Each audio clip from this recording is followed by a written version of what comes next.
sejam bem-vindos. Olha, só para vos dizer que eu estou muito feliz porque finalmente retomamos as nossas gravações, a nossa produção, depois de um períodozinho de ausência, mas garanto-vos que vai valer a pena essa retoma. Vamos trazer novos convidados, todos eles fabulosos, situações novas, situações diversas. Bem, eu só espero que continuem a nos acompanhar, como já o faziam nos outros episódios, e já sabem que Arquitetos é o vosso podcast, aquele que aborda todas as temáticas, desde o ordenamento do território, arquitetura, construção civil, urbanismo, design, enfim, toda aquela dinâmica da construção civil, do ordenamento do território, vocês vão encontrar aqui no nosso podcast. Então, venham conosco neste episódio número 1. E este episódio é bem especial porque nós decidimos deixar os nossos estúdios em Luanda e viemos para o Mochico. O Mochico hoje já não é uma província, hoje são duas províncias, a província do Mochico e a província do Mochico Leste, assim é que é o correto. Então, sejam bem-vindos. Hoje eu trago um convidado especial do Mochico, gestor público e um ator fundamental nesta nova dinâmica do Mochico e Mochico Leste. Seja bem-vindo, Sr. Vice-Governador para os Serviços Técnicos e Infraestruturas da província do Mochico, que é arquiteto. É dupla honra para mim. É, de facto. Muito obrigado, arquiteta, por este convite, mas eu gostaria antes parabenizá-la por este grande trabalho que está a desenvolver. Para além da riqueza de conteúdo, tem sido um trabalho que de facto une a classe. E aqui damos uma nota positiva a si e a toda a tua equipe. E também desejar-vos as boas-vindas à província do Mochico e à cidade da Paz. Sintam-se como se estivessem em casa, à vontade, e que aqui vos acolhemos com muito gosto. E agradecemos por cá estarem. Eu já andava a cutucar o senhor Vice para cá vir. Eu disse, bem, agora vamos retomar o projeto. Sem dúvida, a ocasião perfeita para unir o útil ao agradável, conhecer o Mochico, termos uma conversa agradável sobre a dinâmica do senhor Vice, os trabalhos, a sua vida profissional, e vai passar a conhecer ainda mais o Vice, que pelo menos nos bastidores é muito bem falado, bem referenciado, sobretudo pela humildade dele. Senhor Vice, os nossos programas começam sempre por uma questão muito pessoal, que é percebermos quem é o senhor Vice. Eu, pelo menos, já sei que toda a experiência que tem a ver com a administração pública e, de facto, na administração pública faz falta ter um arquiteto. De facto. Bom, primeiro aqui, o vice é angolano. Sou filho dessa terra, uma terra magnífica. Eu me orgulho muito de ser angolano, acima de tudo. E sou mochicano. Também é um orgulho para mim estar aqui na parte mais a leste do nosso país. Sou arquiteto de formação pela Universidade Agostinho Neto, Faculdade de Engenharia. Nesta altura, a cursar ou a decorrer um mestrado em Gestão de Projetos, e sou apaixonado pelo meu país e pela minha família. É o que nos impulsiona. Há uma pergunta que nós sempre fazemos: por que arquitetura? Bom, por que arquitetura? Eu penso que a arquitetura nasceu comigo, porque desde pequeno que eu comecei a fazer os primeiros traços em casa. E tive a sorte de ter um irmão mais velho que logo deu conta e despontou para a minha inclinação para as artes. Surge a arquitetura por quê? Porque eu sempre fui muito metodológico, muito rigoroso, e encontrei isto na arquitetura por conta da componente técnica. Para quem pensa que somos apenas bons desenhadores, não. né? Então juntamos estas duas questões que já desde cedo, eu com 6, 7 anos, já fazia de tudo um pouco que devia me conduzir a ser arquiteto. Com previsão de, com 23 anos, naquela altura, este irmão mais velho já dizia: tu com 23 anos és arquiteto. e fui seguindo o caminho até chegar a ser Passou pelo arquiteto. médio técnico também? Passei e aqui gostaria de destacar essa experiência muito pessoal. Sou nato de cá, como lhe disse, e na altura, para começar o ensino médio, nós não tínhamos cá qualquer tipo de instituição de ensino médio com este curso. Ok. Daí que tivemos o desafio perdão, de nos deslocar para Luanda, que era a opção imediata. Mas Luanda tem os desafios que tem, vocês dominam melhor do que eu, e nos aventuramos. Nós os dois, em Luanda, vivíamos com o irmão, Okay. com o objetivo de alcançar o sonho do irmão menor, que é de ser arquiteto. Num quarto, penso que de 9 ou 12 metros quadrados, na Vila Alice. Esse quarto era sala, era cozinha, era tudo. Era tudo. E demos início a esta grande empreitada. Conseguimos terminar o Macarenco com muitos desafios. Não é fácil, Não é? Eu, na altura Grande que vou... parte dos nossos convidados passaram por lá, uns com muitas dificuldades, outros com menos, mas foi sempre tida como uma escola muito exigente. Nem imaginas. Quanto mais aqui, eu só tive referências negativas, do tipo, bom, vais para lá e nunca mais sais de lá porque vais passar a vida toda a reprovar. Mas conseguimos, porque tínhamos um objetivo muito bem claro. Eu tinha, só para partilhar assim muito rapidamente, uma vida que se focava única e especificamente para esse objetivo, que era estudar. Era de segunda a sexta a escola, sábado e domingo explicação. Porque sábado as e domingo? Sim, então não tinha tempo para shoppings, para saídas, para festas. Estou agora a aprender a dançar, não fui a tempo, porque não ia às festas, mas conseguimos, foi muito, mas muito bom este desafio. E depois tivemos que arrumar para outros que também sei que... Lá foi para o curso de arquitetura, o maravilhoso curso de arquitetura.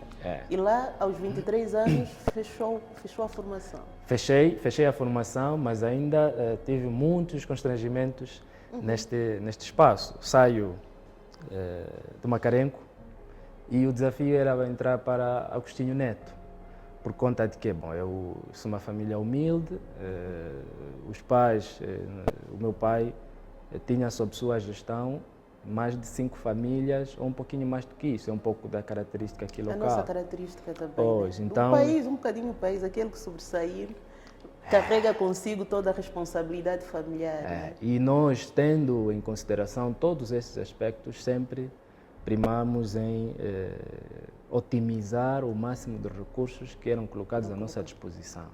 Então, ir para uma escola pública era condição sine qua non.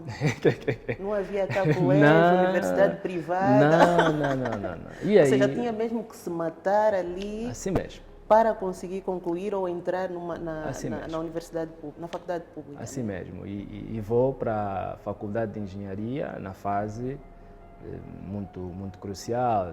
Naquela altura as vagas eram 20, 27, muito limitadas e com concorrentes muito bem qualificados. Eu, na altura que fiz a inscrição, estava a fazer a inscrição com colegas que já estavam a testar há mais de 5 anos e não conseguiam entrar. E entrou de primeira?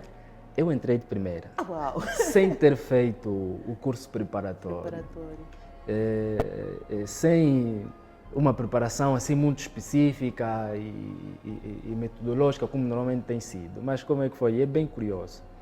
Eu saí do Macarenco e todas as nossas salas do curso de construção civil e, na altura, desenhador projetista, testamos. E, ao saírem os resultados, eu fui o único rapaz a entrar no seio de 3 meninas. 3 meninas. No seio de 3 meninas. E qual foi a nota que garantiu a minha vaga? De desenho. A de desenho? Sim. Então era um êxito desenhador. Como lhe disse, desde pequeno, foi a nota que garantiu a minha vaga, mas entro como condicionado. Porque na altura haviam 3 categorias de admissão, que era o condicionado, o semicondicionado e o efetivo. O efetivo. Na condição que entrei, eu tinha todo o ano letivo sem ter nenhuma Nenhuma negativa. Mais Bom. uma pressão. Mais uma pressão. Eu disse ao meu irmão, bom, tudo bem que andamos aqui todos focados, com objetivos, mas desta vez, mano, eu não quero... Não quero essa pressão. Não quero. E a faculdade de engenharia... Eu sei que era muito o exigente também. que era. Mas a primeira coisa que o meu irmão questionou foi, no leque de colegas seus e o número de pessoas que testaram, você está a desperdiçar uma vaga, que mais de não sei quantos colegas seus queriam ter. Por conta de quê? Não tirar negativa do ano letivo. Mas não tirar negativa é um dos objetivos de qualquer estudante. Aí eu disse, bom... Mexeu já com os neurônios. Mexeu comigo. E mais uma vez na nova rotina de a vida só estudar. Que é segunda, sexta, escola. Imagina a pressão, né? Devia ser... É terrível. Mas fez a faculdade tranquilamente. Fiz tranquilamente. Consegui concluir o primeiro ano letivo sem ter qualquer negativa.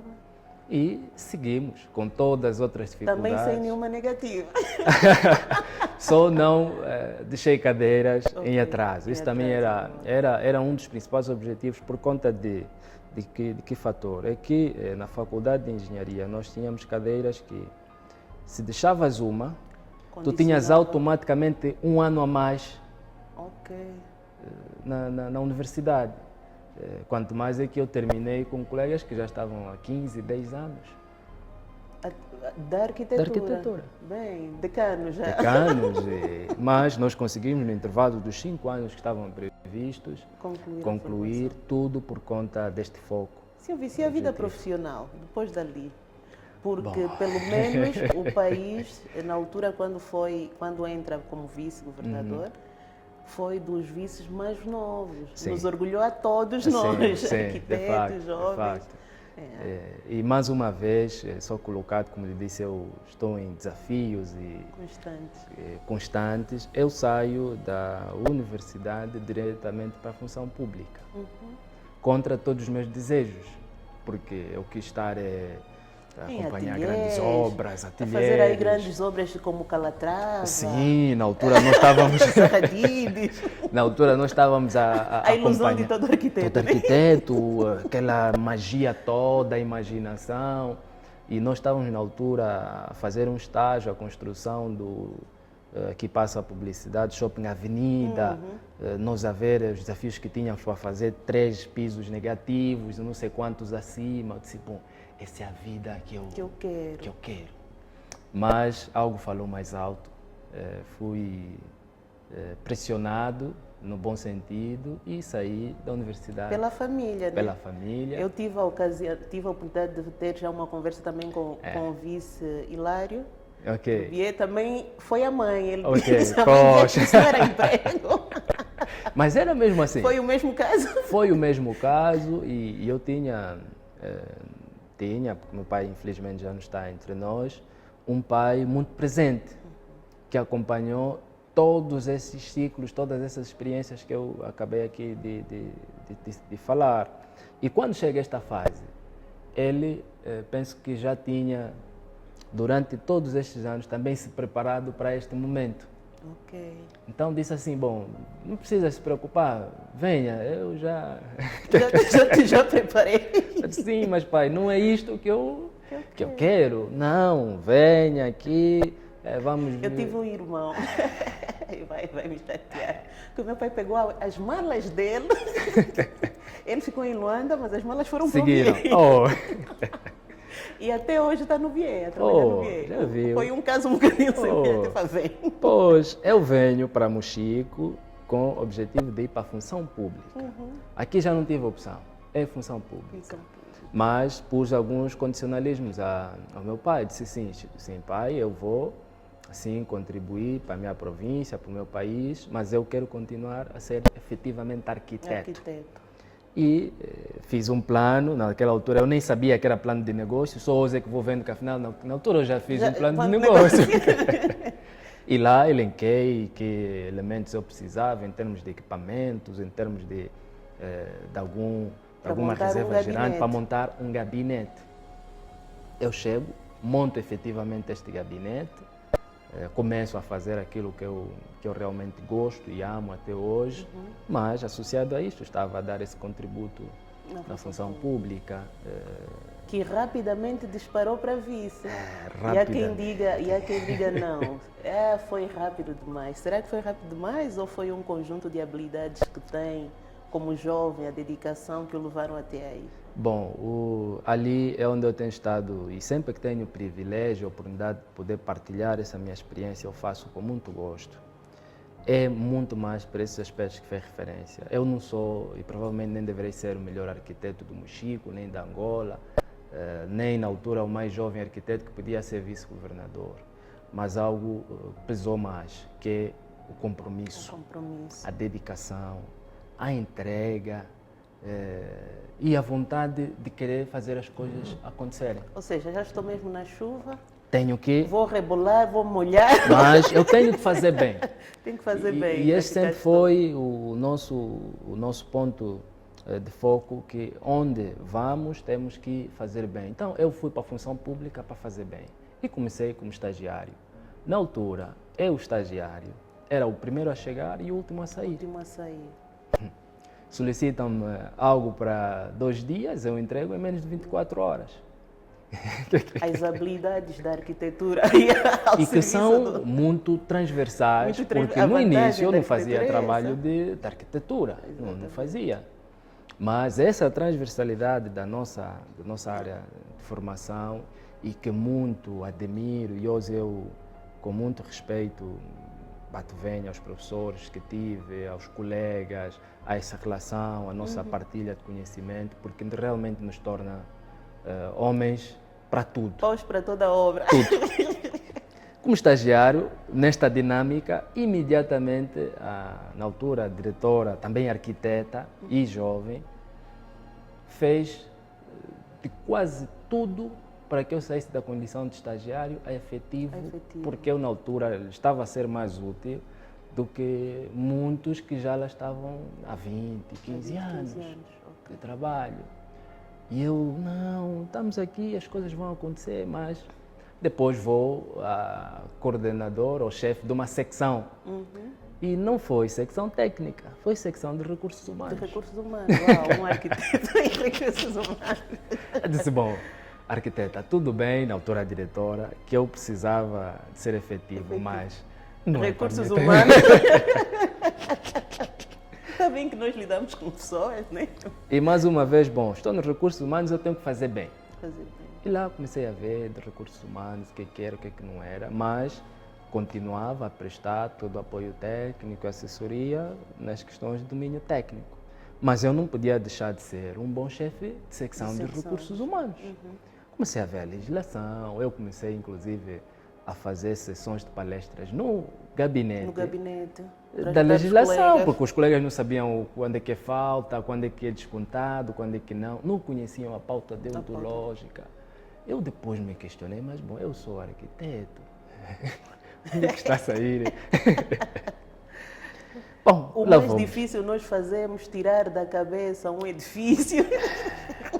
E lá fomos, em menos de 6 meses, sou chamado para um desafio maior que aquele, e já na minha área de conforto, que foi para ser o chefe de departamento provincial do Instituto Nacional de Estatística no Mochico. E por que eu vou para lá? E nem era porque era o arquiteto, não, era porque já tinham mandado mais de 5 propostas a Luanda para nomear esse chefe de departamento, mas Luanda sempre negou. Por quê? Porque mandava-se propostas de economistas, de juristas, entre outros, diziam, não, nós só queremos arquiteto. Foi assim. E lá encontraram? E lá andaram, disseram, não, há um estagiário no gabinete X, que não tem pai, não tem mãe, ninguém o conhece, mas é melhor... Trazendo aqui a existência. E lá foi para o gabinete de estatística? Fui para o gabinete, ao departamento do Instituto Nacional da Habitação. E qual é o desafio que eu encontro? A média de idade neste departamento de funcionários era de 60 anos. 60 anos. Eu estava com 24 anos de idade. Eu disse, pá, essa vida não sei o que quer de mim, eu já estou a vir de Macarencos e tudo, com desafios, agora... Tem que lidar com mais velhos, né? Mais velhos. Com a sua forma de trabalho. Né? Assim mesmo. E lá cheguei, encontrei os mais velhos e pus-me no lugar e na condição deles. Eu disse, bom, eu cheguei, mas não sou o sabe-tudo, o expert. Eu vim aqui aprender convosco. Aliás, o objeto de trabalho principal, vocês é que dominam. Mas vamos juntar as nossas sinergias, as nossas valências, que é para darmos respostas. Eu ensinei os mais velhos de 60, 40 anos a usarem computador. Eu não ficava no meu gabinete. Ficava a trabalhar. Dizer, foi ao encontro dos mais velhos? Foi ao encontro dos mais velhos. Motivou-os, porque eu acho que o mais difícil às vezes é a motivação e vencer o paradigma dos tabus, né? Nós somos mais velhos, aprender com um jovem de 24 anos. Quer dizer, que houve essa humildade de ambas as partes, quer dos mais velhos como da sua parte, para em conjunto produzirem resultados. Né? E foi esta a cereja do bolo que é para conseguirmos resultados. Por quê? Porque a percepção que se tem é que o jovem, quando ascende, é o todo-poderoso, é o tal. Mas eu cheguei lá e disse não. Puxa, senhor vice, eu às vezes penso, eu estou aqui já com 13, 14 anos de profissão, né? De exercício da profissão, mas tem tanta coisa para aprender. E temos muito, principalmente percebo que afinal quando saí da universidade e da outra vez trocávamos algumas vezes, não sabia nada daquilo que é na prática. Há muita coisa que vai além daquilo que nós durante 5 e muitos anos fazemos na academia. E onde eu vi a importância de realmente termos esse discernimento. E foi muito bom. E passaram 2 meses. Imagina que se eu não tivesse esta estratégia, passaram 2 meses, todos eles que tinham noção efetiva do trabalho começaram a sair reforma. Eu disse, então, se eu não tivesse a capacidade de trazer esses mais velhos a mim e aprender, o que eu faria com a minha arquitetura para gerir todo o patrimônio habitacional do Estado ao nível da província? Quando você lhe dizendo qual é o nome de uma casa ou o número de uma residência, ele te vai buscar o número da rua, o proprietário, o bisavô, o português que deixou a casa. Quer dizer, ele tinha todo o arquivo. Tudo estava na cabeça. Eu imediatamente disse, não, tenho que transformar isso em arquivo digital. Imediato. E começamos. Eles usavam a máquina de datilografar, disse, não, do jeito que usa a máquina de datilografar é do jeito que se usa o computador. Só que você terá uma tela em frente de si. Pode apagar, pode não sei o que mais expedito. Bom, eu já não quero aprender máquina de datilografar, mas vamos aprender juntos o computador. E assim, depois desse espaço, chega a este patamar em que se encontra... Bom, depois... Pela meritocracia. Meritocracia, o acompanhamento que estava a ser feito, mesmo eu não dando conta. E aqui também onde eu faço um apelo, principalmente para nós jovens. Vamos trabalhar sem nos preocuparmos com quem está a ver o que nós estamos a fazer, sem levarmos muito acima do nosso ego aquilo que nós estamos a fazer, porque no fundo, querendo ou não, está sempre alguém a acompanhar o nosso trabalho. E é o que está a acontecer com a arquiteta. Parece que, e nem tens noção disso, que está a fazer um trabalho extraordinário. Porque às vezes acontece cada coisa que eu mesmo digo, mas pronto, é aquilo que o senhor vice diz. As pessoas têm que ter o prazer de fazer alguma coisa de relevante, de significante. Nós não andamos 5 anos a estudar para depois... 5 anos, quer dizer, a vida toda, né? Para depois não produzir. Que tipo de 5 anos é que nós passamos? Não vamos aqui partilhar a experiência de arquitetos para depois não gerar ciúme com outras profissões, mas nós passamos noite a trabalhar. Passamos noite. Eu tive professores, dormi na faculdade, eu tive professores que iam buscar trabalho 3 horas da manhã. Então, depois dali... Cheguei em frente do professor e da branca. As defesas constantes e tudo.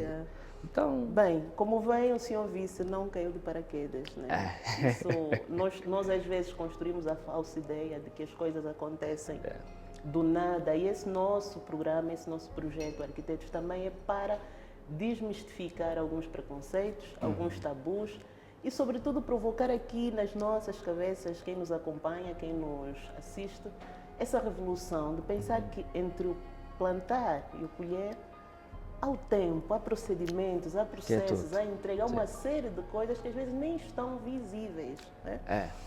Então, eu vou aproveitar antes de entrarmos no nosso tema, porque o tema não é a vida do senhor e seus fofoqueiros e fofoqueiras, com todo o respeito.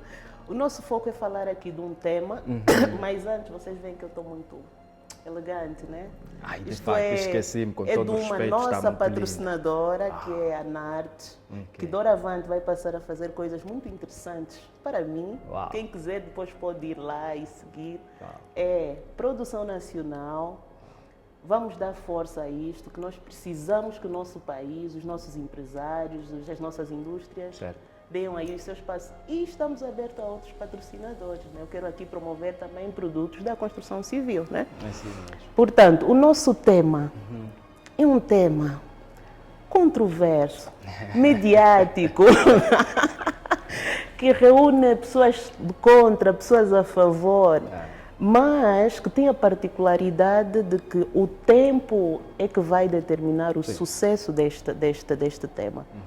Nós hoje vamos falar da divisão política administrativa do nosso país, que tem essa toda a característica que eu mencionei e que diz respeito a todos nós angolanos, de Cabinda ao Cunene, do mar a leste, que já não somos 18 províncias.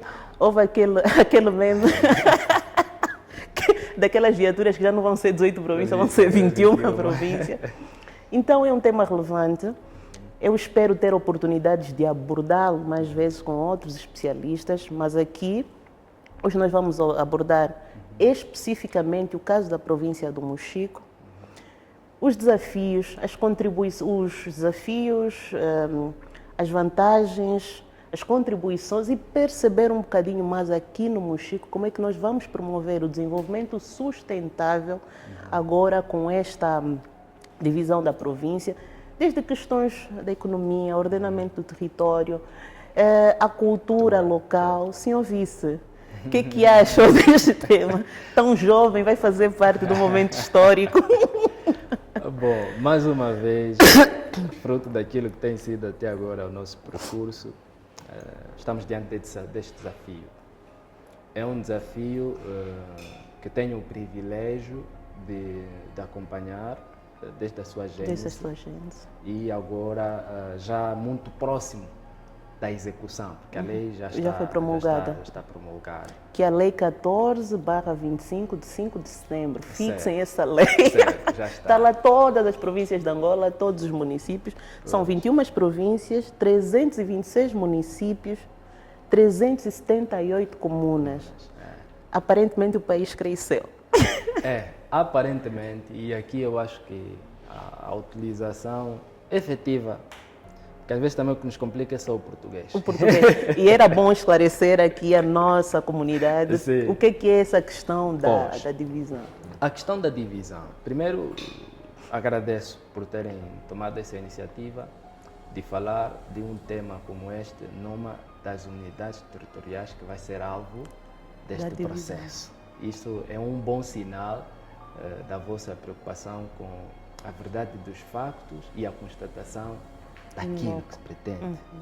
E damos nota positiva. Bom, a província do Mochico, a unidade territorial hoje, ainda sem a divisão, corresponde a perto de 17% do território nacional. Estamos a falar de perto de mais de 1 milhão, 2 mil km² do nosso país. Nós, portanto, a maior província. A maior província de Angola. E mesmo com a divisão, uma das continuará sendo a maior província de Angola. Temos, ao nível da província do Mochico, atualmente 9 municípios. 9 municípios e perto de 21 comunas. Temos no nosso território municípios que distam da sede provincial em média 600 a 700 quilômetros. Eu vou partilhar a minha experiência com o Cubango, que também vai ser uma das províncias a ser dividida, onde eu aprendi que nestas duas províncias não medimos as distâncias em quilômetros. Tem que ser em tempos ou horas para percorrer esses quilômetros. Porque nós, por exemplo, no caso do Cubango, fizemos uma viagem do Menong até Aldirico, levamos aí 2 dias à altura, né? Claro, fizemos paragens pontuais em alguns municípios intermédios, mas, portanto, é claramente medido em horas. 600 quilômetros que se faz, por exemplo, de Luanda ao Ambo, né? Um pouco mais que 600, né?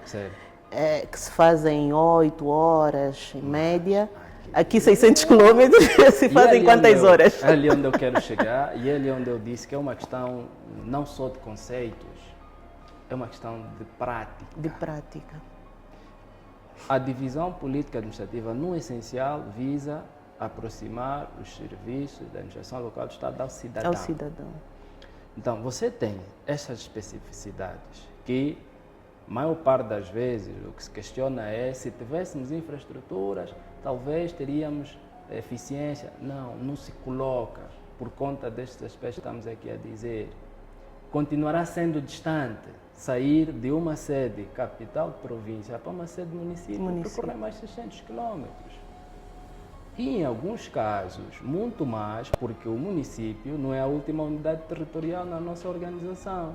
Tens a comuna. E que pode ser muito mais do que isto. É ali onde nós temos estado a fazer referência de que foi uma decisão muito bem conseguida, Sua Excelência o Presidente da República, titular do Poder Executivo, que após ter auscultado o Conselho da República, remeteu à Assembleia Nacional esta proposta. Nós, no nosso dia a dia, enquanto órgão de administração local do Estado, já temos uma série de constrangimentos. Imagina o cidadão que para tratar o bilhete tem que percorrer estes 600, 300 quilômetros para chegar à sede capital ou para chegar à sede municipal. Então, a minha ideia hoje não é muito trazer aqui conceitos, mas é olharmos para o componente sim, mais este prática. também seria o nosso objetivo ao elencar este tema, porque de facto é um tema que reúne muita discussão, muito debate. E essa questão que falou do ter sido necessário ou não se fazer, de facto foi a questão mais debatida pelos meios sociais, nas conversas de café, em que às vezes, mas não, podia-se fazer primeiro as infraestruturas e só depois pensar nisso, porque há necessidades mais urgentes do que estas, né? Esse Portanto, é um outro aspecto. O país não vai começar do zero. Não vai começar do zero. Essas unidades territoriais, do ponto de vista prático, mais uma vez, existem. A nova província existe, tem lá gente, tem lá alguma infraestrutura que não é, e ali eu estou de acordo, há suficiente e bastante. Mas existe alguma coisa. Nós, nesta altura, só para lhe dar essa visão muito estratégica, e vai transparecer que nós arquitetos aqui andamos aqui a fazer mais análises políticas do que técnicas. Mas quando são factos, é facto, não há técnico, não há político. Nós temos nessa altura em execução aprovados pelo titular do Poder Executivo, perto de 800 quilômetros de vias da rede fundamental de estradas. Estamos a falar de estradas da província do Mochico. Da província do Mochico, onde incluem essas unidades territoriais que eu estou a dizer que no fundo existem. O país não vai começar do zero. Ou seja, não se vai deixar de fazer infraestruturas. Não. Aliás, um dos desafios que nós depois mais à frente vamos abordar é realmente os desafios da criação de infraestruturas técnicas e infraestruturas sociais. Né? Eu, por exemplo, quando fui ao Quando Cubango, verifiquei que o asfalto não chega até lá. Né? As deslocações são feitas em camazes, né? Que colocam em risco de vida a população. Para além disso, o acesso às unidades sanitárias são deficitárias. A população percorre longos quilômetros para poder, imagina uma mãe dar à luz, em questões de saúde, poder dar o seu atendimento. Quer dizer que um dos desafios que vai se levantar hoje ainda será este, né? Será este. E é ali que eu dou nota positiva, a visão muito estratégica do titular do Poder Executivo. Ele está a dizer assim, tá bom, já temos tudo isso, temos essa dificuldade, mas temos que acelerar. Temos que acelerar. E para acelerar o quê? Essas unidades territoriais têm que ser elevadas. Porque vamos ter obrigação, não só estatutária, que é a lei, mas também social. Porque quem estava antes numa comuna... Quer dizer, hoje a máquina administrativa montada como ela está, do ponto de vista da gestão, Não os facilita. recursos às vezes não chegam, por exemplo, à comuna. Não facilita, porque a comuna não tem orçamento. Não tem orçamento. Ele depende do município. E em algumas vezes até da boa vontade de quem está lá a gerir. A gerir. Então é esta a visão. Eu, por exemplo, dou esse dado porque das várias notícias que fui lendo, né, para poder abordar, ter algum domínio sobre a temática, um dos temas que se levantava era a questão dos orçamentos, que supostamente, né, esta divisão, olhando só para esse aspecto, claro, porque depois por um lado vai levar a despesa pública, mas por outro possam existir outros benefícios à comunidade. Certo. E um dos argumentos de facto foi esse, que claramente eleva a despesa pública, né? Sobretudo na medida em que nós vamos ter comunas que vão ascender a município e passarão a ter a sua dotação orçamental. Né? Este é um dos aspectos. Este é um dos aspectos. E isto deverá funcionar, porque a lei está aprovada, gradual ou não, mas nós temos que fazer para funcionar. Mas há um outro elemento que aqui entra novamente, perdão, para as questões práticas, que nós saímos um pouquinho do nosso âmbito de visão e análise imediata, que é a questão de soberania do nosso Estado. Nós temos população ao nível das nossas fronteiras, que para ir ao médico fazer curativo, vai do outro lado do país, nos países vizinhos. Não que seja mal, mas nós precisamos garantir que quem está aqui no nosso território tenha os mesmos benefícios de qualquer outro cidadão que está em qualquer outra unidade territorial do país. E como é que vamos fazer isso? Levando e fazendo com que essas unidades territoriais onde estão sejam elevadas e que do ponto de vista estatutário tenham todas as condições básicas lá. Isto não estou a contar, não é poesia, não é análise, não é prática. Arquiteto, aqui do ponto de vista do município, né? Qual foi, porque ao longo desse processo da divisão política administrativa, inicialmente estavam previstas 5 províncias. As auscultações que foram feitas, entre outros aspectos inerentes ao próprio processo, acabou sendo reduzida apenas para o Mochico e o Quando-Cubango e recentemente Luanda. Né? No caso da província do Mochico, quais foram os fundamentos de razão que pesaram para efetivamente ter sido uma das províncias a ser dividida? Bom, primeiro é que devemos aqui dar nota que este é um processo que já decorre há algum tempo. E no nosso caso, muito específico, decorre de auscultação sequencial da população, da sociedade civil no geral, a academia. Pode só abrir um parênteses, porque às vezes o nosso público, nós falamos para toda a sociedade. Auscultação é o quê? Foram de porta a porta? Não, a auscultação... ou membros que representaram determinadas franjas da sociedade. Bom, membros que representaram determinadas franjas da sociedade que depois, num processo muito imediato e às vezes até, involuntário, acabam disseminando.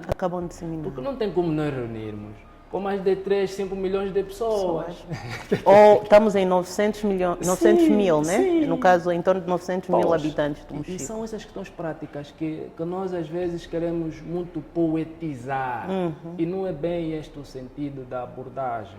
Nós temos, no âmbito daquilo que é a nossa organização administrativa, conselhos específicos onde temos representadas todos os órgãos da sociedade civil, sem desprimor para convidados.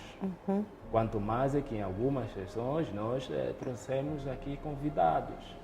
Ou seja, a pergunta maior foi, vamos dividir, o que é que acham? Ou quais foram as questões levantadas? Né? Uma das é a questão da nossa dispersão territorial, que não facilita os órgãos de gestão local do Estado. E isto é facto.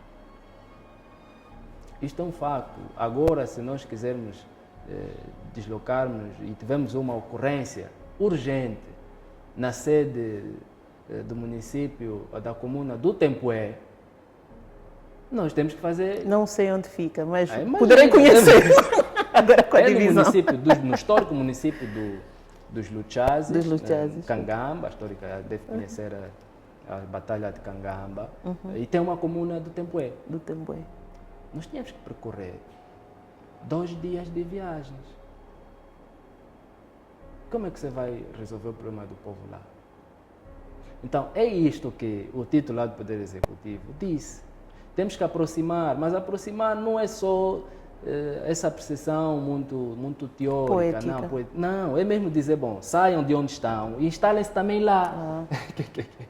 Por isso é que esta é uma comuna que agora vai ascender a município. Então, são essas questões. Deverão e existirão muito outras, que agora provavelmente se nós por exemplo, uma das questões que, inclusive, o Sr. Ministro, né, da Administração do Território mencionou na entrevista que fez à TPA, foi precisamente essa tendência de desenvolvimento, aumento populacional, né? Sim. Que espera-se que até 2050 estejamos aí na ordem dos 70 milhões de habitantes, sensivelmente 68, 70 milhões de habitantes. E que há toda a necessidade de preparar um conjunto de estruturas, e não só, que permitam com que esse impacto seja gerido daquilo que falávamos no início do nosso tema, de forma sustentável. Então, no caso concretamente aqui do Mochico, as questões levantadas, houve mais alguma para além dessas que mencionou? Para além desta que foi o tónico, né, no geral, nós ainda abordamos e levamos em consideração, inclusive, fatores culturais, fatores históricos. Foi analisado, inclusive, a questão do topônimo e uma outra série de questões que fizeram com que se tivesse um projeto consolidado. Quanto mais é que houve aceitação e houve unanimidade a nível da província. A nível da província. E o que se leva, ou que se levantou em causa, e a expectativa que se criou ao nível destes órgãos todos, é que esta proposta ou este projeto traga efetivamente desenvolvimento, porque é isto que as comunidades querem de nós. Desenvolvimento, querem vias de circulação, querem as principais infraestruturas de acesso imediato, que estamos a falar da educação, saúde, energia, água. Então, este projeto vai fazer com que se acelere todo este processo. Só para teres noção, do ponto de vista ainda de infraestruturas, parte dessas unidades territoriais que ascenderam, hoje não tem qualquer tipo de sistema de distribuição de água, nem de energia. Mas ao ascender para o município, será uma obrigação estatutária. Não que não queramos fazer agora, e este é outro entendimento. Pode-se fazer agora, mas com este projeto nós vamos ter a obrigação de acelerar. Temos de acelerar. Como? Com as dificuldades financeiras que temos, com todas as condicionantes que temos hoje, mas vamos ter de fazer. Sr. Vice, se resumíssemos aqui algumas metas previstas nessa divisão, claramente já está promulgada, efetivamente o que é que nós efetivamente vamos alcançar? Bom, primeiro é que isso é como se estivéssemos a gerar novos filhos. Devemos dar uma atenção especial. E eu gosto de meter muito mais nessa vertente, porque às vezes analisar aqui especificidades e coisas técnicas não nos ajudam a transmitir a mensagem. Nós estamos a gerar novos filhos que precisamos dar atenção especial. E eu tenho noção clara que isso também está previsto. Segundo, é que temos de aprimorar toda a nossa estratégia no domínio da planificação. Eu digo planificação é abrangente, territorial, econômica, desenvolvimento, e dentre outras, para que num curto espaço de tempo possamos criar o equilíbrio que é necessário. Porque um dos objetivos desta divisão política administrativa é também reduzir as assimetrias. Então, precisamos fazer com que efetivamente se consiga chegar até este ponto. Temos bastantes desafios. Portanto, os mochicanos, e isso fez-me lembrar uma conversa com o meu filho que dizia, mas Mochico e México, mamãe, são coisas diferentes.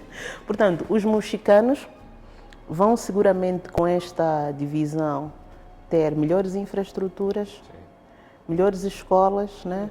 Postos de saúde. Portanto, esses serviços básicos todos. Quem está lá na fronteira com a Zâmbia, que nunca teve acesso ao hospital e não sei o quê, agora, como a comuna vai ser elevada, teremos a obrigação de fazer o hospital municipal. O hospital municipal. Não que não queremos fazer agora, este é o entendimento, mas há esta componente de que... Em função do estatuto. Pois, que temos de aproximar os serviços essenciais, é mais ou menos este... Bem, então, vamos esperar e com fé crer que no final a coisa corra da melhor forma possível. Mas deve existir, aqui dou uma nota muito clara, peço perdão, envolvimento de todos os atores da sociedade civil, porque às vezes passamos a ideia de que é um projeto do governo. Não, esse é um projeto de Estado, que deve nos envolver e nos engajar a todos. Classes profissionais, entre outras, que é para que efetivamente tenhamos os resultados preconizados, porque não vai ser possível. Em gestão fala-se muito nos riscos, nos possíveis riscos, e aí vai nos remeter aos desafios desse processo, inerente a todo o processo, todo e qualquer processo, projeto, enfim, tem os seus riscos, e isto nos remete para desafios, né? E no nosso caso temos vários riscos. Sim. E eu diria que o primário neste momento é mesmo financeiro, né? O desafio primário para a implementação desse processo, entre tantos outros que nós vamos abordar, né? Vamos entrar agora para algum deles, é mesmo essa questão, a capacidade financeira do Estado. Bom, eu sou um pouquinho não, sempre fui otimista. E um pouco do que falamos antes de entrarmos para a abordagem, acho que deve ter compreendido. Mesmo diante de qualquer expectativa nossa de crescimento, sempre acreditamos que é possível. É possível, exatamente. Então, nós precisamos ser otimistas, porque o elemento questão financeira, se estivermos bem preparados, não deverá constituir-se constrangimentos. Por quê? Porque vamos fazer o essencial, mas tendo noção de onde é que queremos chegar. Agora, nós estamos distraídos já na dificuldade. E o que é que está a acontecer? Gerou pouca aceitação. Pouca aceitação. Não, todos os angolanos devemos aceitar esse projeto. A primeira questão é essa, temos que aceitar esta iniciativa. O país precisa de mais unidades territoriais. Isto é um facto. Porque se colocarmos em primeira instância a questão de dificuldade e logo financeira, vai reduzir não só a nossa capacidade de entrega para trabalharmos nesse processo muito complexo, mas vai limitar qualquer tipo de Mas aqui, por exemplo, já nos remete para a dimensão, falávamos de sustentabilidade também, da dimensão financeira, econômica, né? Sim. A dimensão econômica do desenvolvimento sustentável. No caso do Mochico, já há uma visão de como poderemos equilibrar essa questão dos recursos necessários versus o retorno que ele trará para a comunidade? Bom, há um pensamento ou isto faz parte das ações subsequentes? Não faz parte das ações subsequentes, porque, como lhe disse, esse é um trabalho que já vem sendo realizado. Nesta altura, temos e já estão em cursos, por exemplo, no âmbito da questão de recursos humanos, que vai ser um dos elementos também essenciais que vamos falar disso. Nós estamos nesta altura a fazer e a consolidar o levantamento do que é que vai ser e será necessário que é para termos pessoas qualificadas, comprometidas, porque há pessoas qualificadas, mas não comprometidas. Sabe por que é que eu não comecei na quantidade? Porque é ali onde nós queremos mudar o foco. Nós estamos a dizer que queremos pessoas comprometidas, qualificadas, para depois dizer quantas. Porque se começarmos, não, precisamos de 5 milhões, pessoas, não, vamos só ir buscar os números. Esse trabalho está a ser feito, está a ser consolidado. Associado a isto, já também decorre, para além de que nós temos um plano de desenvolvimento nacional que para estas unidades, embora com esta mudança, mas já tinham metas muito claras do que se pretendia alcançar. Por isso é que eu disse, as unidades não estão a começar do zero. Foi agora aprovado a construção do hospital provincial, o Hospital Geral do município de Kazombo, que será a capital, ou é a capital. É a capital do Mochico Leste. Também está aprovada a questão, isso é em decreto presidencial, da construção do futuro aeroporto. Então, ou seja, estamos sim a começar e geramos novos filhos, mas nós já tínhamos comprado alguma coisa, já tinha berço, já tinha um carrinhozinho, o kit de fraldas. Então, essa falsa ideia que agora o filho chegou e vai andando... Mas por exemplo, a questão dos recursos poderá ter sido um dos motivos pela qual apenas três províncias foram... Deverá ter pesado, mas para além disto, eu fiz referência aqui do início que o titular do Poder Executivo não decidiu isso sozinho. Ouviu o Conselho da República e ficou em uníssono de que face principalmente as questões de macro e geopolítica, econômicas, entre outras, ali depois outro dia você pega o especialista da área, eu não sou, viu-se que não, vamos começar com duas. Porque nestas duas onde provavelmente nesta altura temos as maiores complexidades. Então não há aqui um trabalho que está a ser feito hoje, levantamos e amanhã dividimos. Não. E essa é a percepção que às vezes se tem. Senhor Vice, um dos desafios, e porque sou arquiteta não podemos deixar de mencionar, tem a ver com o ordenamento do território. Nós temos noção de que apenas, se não me estou em erro, província de Benguela, penso Bié, não sei se haverá mais haverá alguns municípios de Luanda eventualmente que têm os planos diretores municipais elaborados. O que é que está a ser pensado para a província do Mochico neste domínio, neste grande fator que é o ordenamento do território? Bom, primeiro é que este deverá ser um dos fatores que vai ditar muito aquele que será o sucesso desta estratégia. Eu falo isto agora como técnico, porque toda a nossa planificação metodológica, teórica, econômica, incide sempre em alguma coisa, no território. No território. Então, nós temos que tirar essa dimensão. E aqui estamos a dizer, plano direito, onde é que fica o quê, classificações dos solos, sim, vamos crescer, as estratégias de desenvolvimento. Dizem muito, vamos crescer X% por causa do setor agrícola que vai não sei o que assim. Onde é que estão essas terras que vão permitir com que isso cresça? Então, é essa dimensão que eu quero tirar, dessa dimensão de planificação e colocarmos no plano de ação. E ali onde entra a planificação territorial, que vai ser um fator essencial.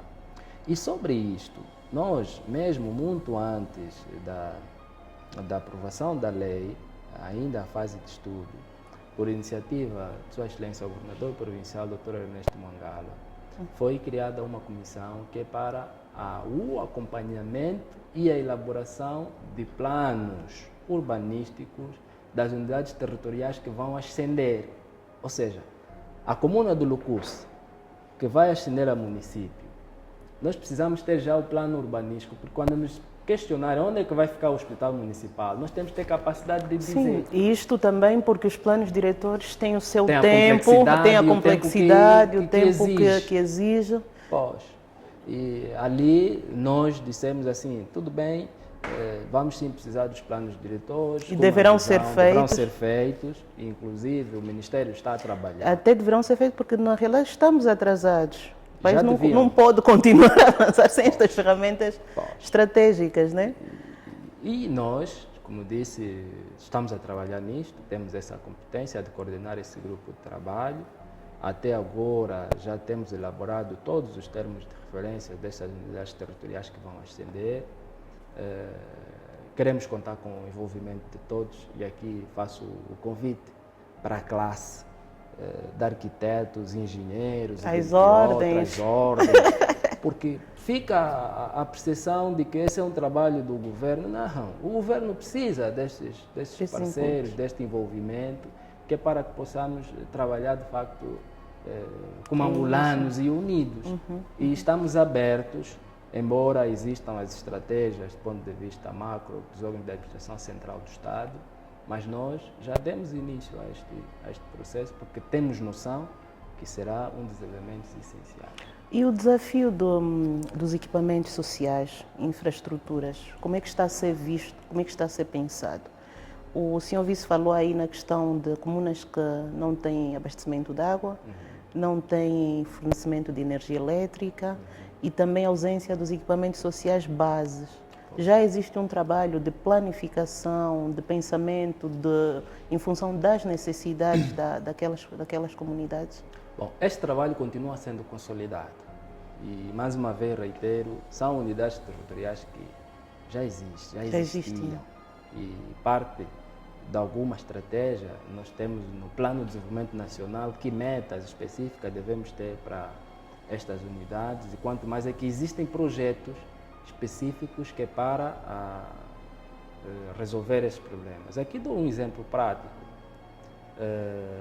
No setor das águas, mesmo ainda sem a noção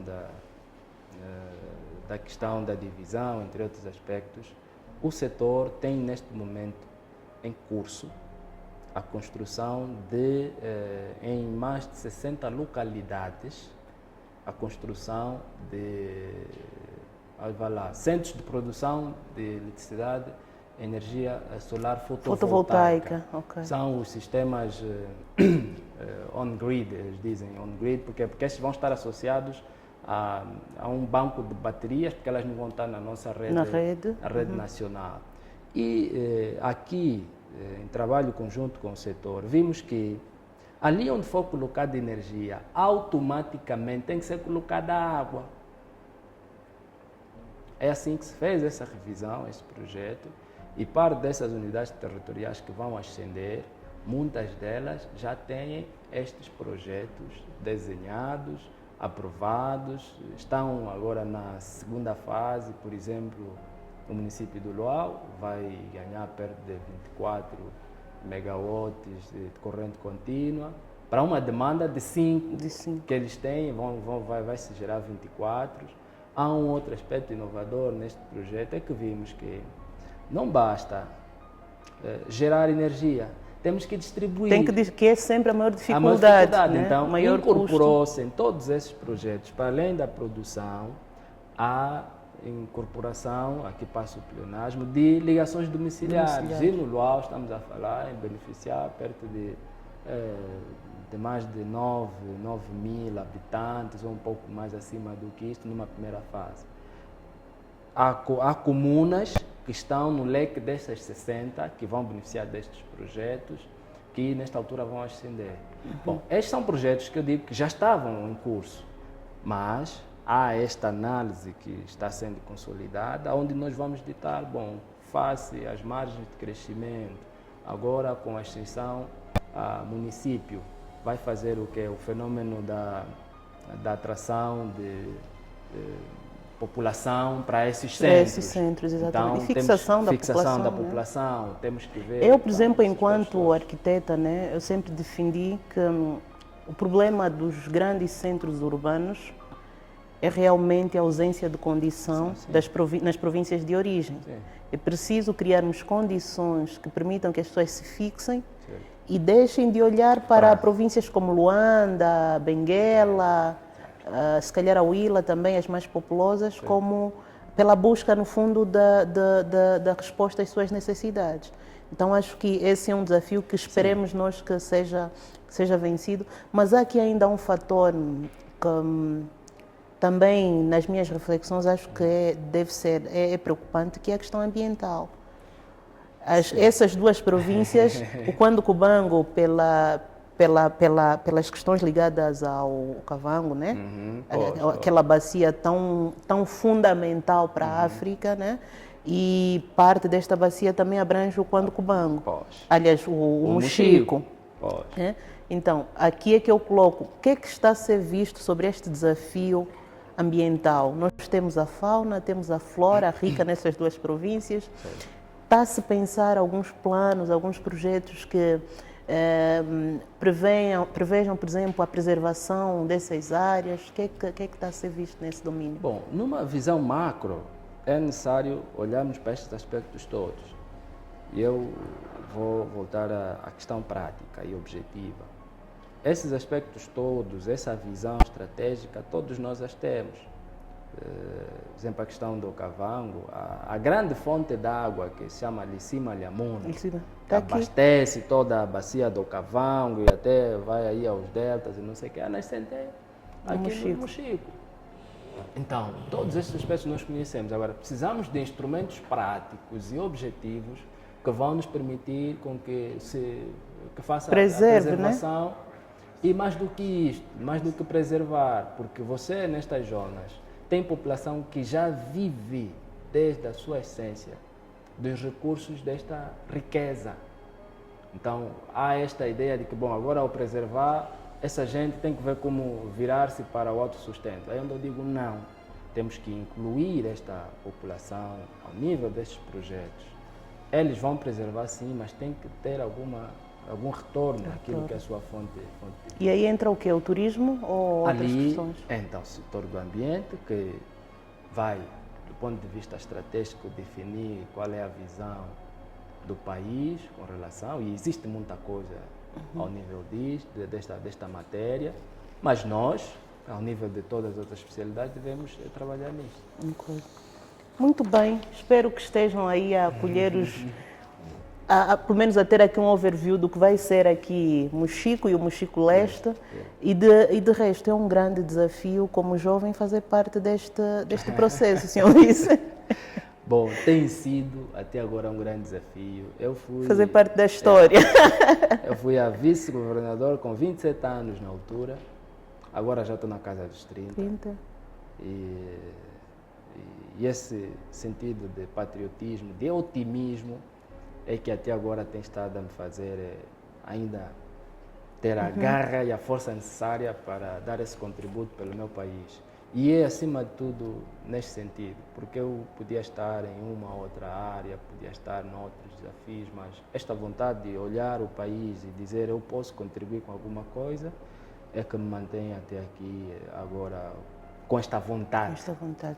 Portanto, pressupõe-se que isso vai ser um processo ao longo do tempo, ações que são de curto prazo, de médio prazo, longo prazo. Portanto, em princípio, temos as coisas minimamente controladas ou pelo menos a caminharem para que assim estejam, né? Sim. E de resto é um trabalho que é de todo o angolano, né? Todos estão chamados a contribuir aqui a população do Mochico, no caso específico, e de resto vamos gostar de ver esses resultados nos próximos anos.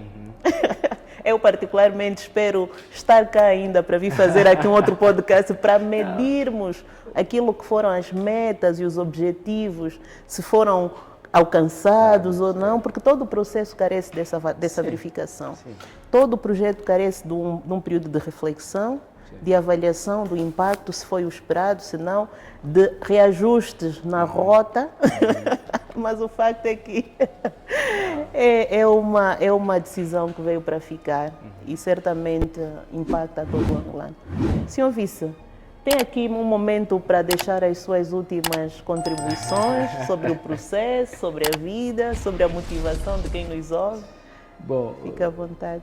Nós estamos nestes desafios, mas reiteramos a necessidade de ser um desafio que deve ser encarado por todos. Eu, nesta altura, devo estar, e essa é a percepção que tenho, a representar um grupo que se vê identificado por mim. E é com este grupo que eu quero contar, que é para ter força e coragem suficiente e bastante para poder continuar a andar. E aqui faço um apelo a todos os arquitetos, engenheiros e de outras áreas de formação. Sociólogos, tem aqui muita questão ligada à sociologia, à dimensão sociológica. Nos envolvermos questões históricas, questões culturais, para nos envolvermos de facto nestes projetos de Estado. Porque há aqui uma apreciação muito, às vezes, imprudente, de que o Estado está a fazer e não ouve os técnicos, os Estados não. Temos de nos aproximar ao Estado. Se o Estado não está a vir até a classe, nós vamos ao Estado, vamos às instituições, vamos apresentar propostas. Este, em princípio, é o meu primeiro apelo. Ao nível da nossa província do Mochico, atualmente, há toda esta recessão e é com bastante satisfação que nós vamos acolher todos aqueles que apresentarem quer propostas e quer intenções de poderem caminhar conosco. O processo da divisão política administrativa é um facto.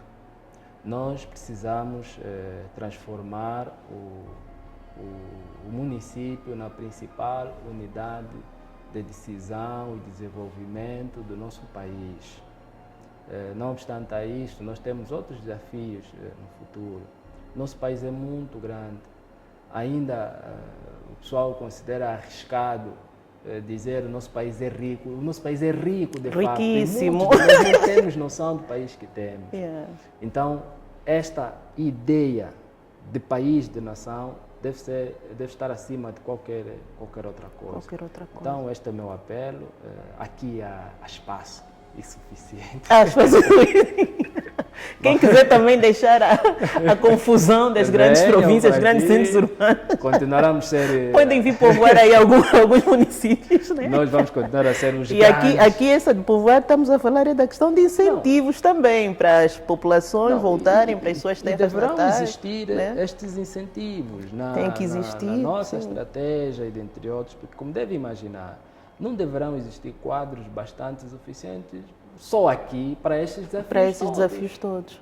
Não haverá. Então, isso é Angola. Sintam-se à vontade, há toda a abertura. Eu hoje estou no Mochico, amanhã posso estar no Bié, posso estar no AM, posso estar em Cabinda, mas devemos contribuir efetivamente no nosso país. Ou seja, a divisão política administrativa do nosso país levanta-se com toda a certeza muitos desafios e também múltiplas vantagens. Dos desafios, nós falamos aqui do ordenamento do território, os recursos humanos que precisam ser capacitados para esta demanda, né, que a própria divisão vai exigir.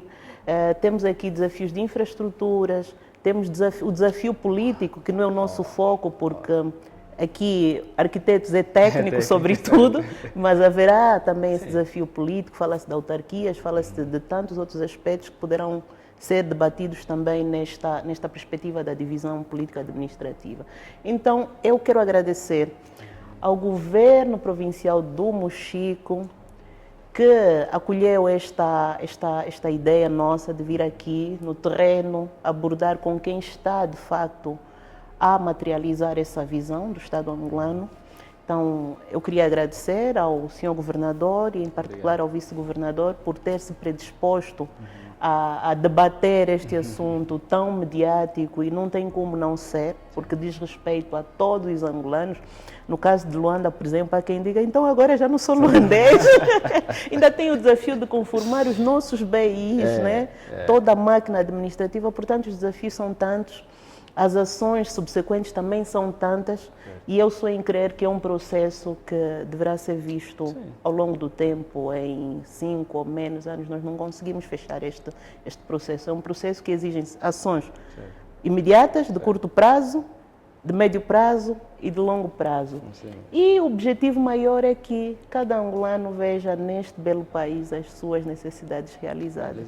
Vamos fazer fé que assim seja. E que assim seja, porque amanhã, nós hoje estamos na condição de testemunhar, estar em frente das decisões, mas amanhã podemos estar na condição de cidadão, que se vai beneficiar desse trabalho. Então, exatamente. Então, olha, até ao próximo podcast. Peço desculpas pela ausência, mas estivemos a fazer também coisas muito importantes, tão importantes quanto esse nosso episódio, esse nosso programa. E vamos ao próximo. Doravante, não vamos passar os episódios semanal, mas optamos por quinzenalmente, porque assim dá tempo para reverem e fazermos os curtos, entre outros, explorarmos melhor cada episódio. Então, muito obrigada, até o próximo episódio. Esperemos por outros episódios debater outras vertentes que dizem respeito ao tema que é abordado. E até já. Um beijinho a todos.